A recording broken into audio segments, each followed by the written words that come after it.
ગુરુદેવ, મેં ગોપીચંદને દીક્ષા અને અમરત્વની વાત કહી, પણ હજુ એ અનિશ્ચિત જણાય છે. આપ કૃપા કરો. મેનાવતી, હું એને જોગીના વેશમાં જોઈ રહ્યો છું, પણ એ પહેલા એક તોફાનના એંધાણ છે. તોફાન શમી જશે એટલે ગોપીચંદ મહાન આત્મા બની જશે, અમરત્વ પામી જશે.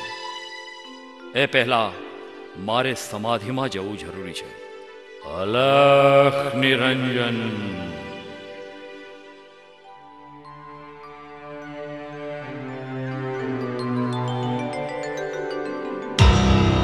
રાજમાતા, કટાણે જોગીની ઝૂંપડીએ આવવાનું કારણ? દીકરા, કેમ વિવેક વિહોણી વાત કરે છે? આવી છું અહીં તારા જોગ માટે. મારા જોગ માટે કે તમારા ભોગ માટે? ગોપીચંદ, તારી જીભ છે કે કટારી? થાય છે કટારી તમારા કાળ જે ઉતારી દો. હવે જગતને અમે શું મોઢું બતાવીશું? ગોપીચંદ, આ દી જોવા મેં તને પેટમાં 9 મહિના સાચવ્યો તો. આ દી જોવા હું તારા માટે તારા પિતાની ચિતામાં ના ચડી.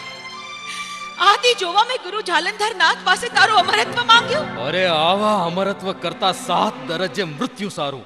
સગી જનેતા અને બ્રહ્મ સ્વરૂપ ગુરુ જાલંધર નાથ પર શંકા કરી તું ઘોર ખોદી રહ્યો છો ગોપીચંદ. ઘોર નહીં, આ જોગટા માટે તો મેં જમીન ખોદાવી રાખી છે.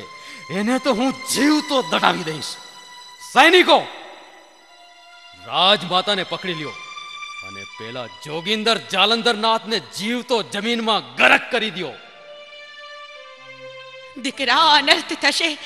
આવા અનિષ્ટ કામ રહેવા દે. હું પણ કહી શકું ને કે આવા કાળા કામ રહેવા દે. હે પરમેશ્વર, આના કરતા મૃત્યુ દે.